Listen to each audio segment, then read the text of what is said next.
Hello everyone, welcome back to our YouTube channel Appify. So today in this video I'll show you how to get Twitter profile link. So without getting further delay, let's jump into our video. First of all, open up Twitter application.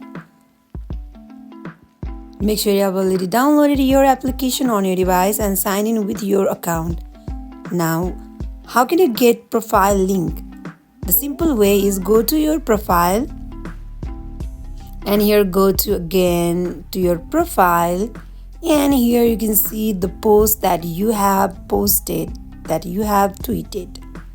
Now tap on share icon and then tap on copy link so you can paste it on notes. And for now we just want profile link, so delete all extra code.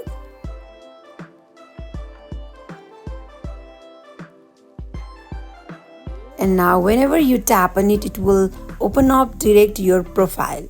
Tap on it. Now it will open up your profile. So in this way you can get profile link on Twitter. So that is it for today. If you guys like this video, do not forget to like, comment and subscribe our channel. Thank you for watching.